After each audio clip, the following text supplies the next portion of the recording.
24 घंटा मध्य 13 जिले में प्रबल वर्षा संभावना। येलो वार्निंग जारी। आसନ୍ତୁ जानिबा संपूर्ण खबर जानिया पूर्व वीडियो को गोटे लाइक करूँ, सांग सहित सेयार करूँ। आम चैनल को नुआ आसते सब्सक्राइब कर ऑल नोटिफिकेशन को ऑन कर रखुँ।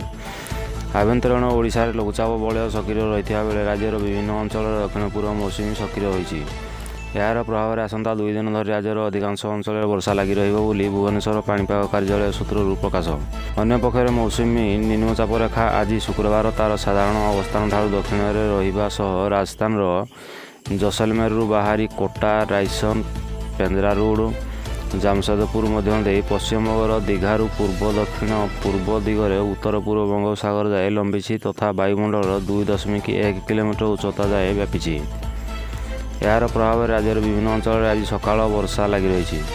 तेज आसंता 24 घंटा मध्य अर्थात 9 तारीख शनिवार अपराह्न मध्य राज्यर 13टी जिले में गोटे 2टी स्थान में प्रबल वर्षा 7 ରୁ 11 सेमी संभावना रही आज अपराह्न जारी सतर्क सूचना कही भारतीय पाणीपाग विभाग भुवनेश्वर स्थित आंचलिक केन्द्र। संप्रति राज्य उपरे सक्रिय थिबा घूर्णिबलय प्रभाव में आसंता 24 घंटा मध्य उत्तर उपकूल और पश्चिम ओडिशार 13टी जिले में प्रबल वर्षा होबार संभावना रही आज अपराह्न जारी सतर्क सूचना कही भुवनेश्वर स्थित आंचलिक केन्द्र।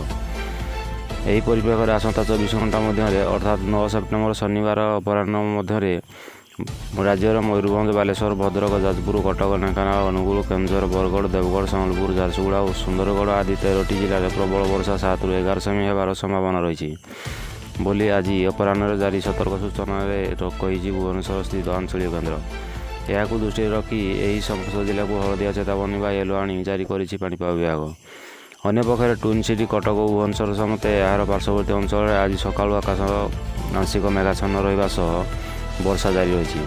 तेबे ट्विन सिटी अंचल में अपराह्न विलंबित संध्या मध्य वज्रपात सह असरा दिगसारे मध्यम प्रबल वर्षा होबार संभावना रही।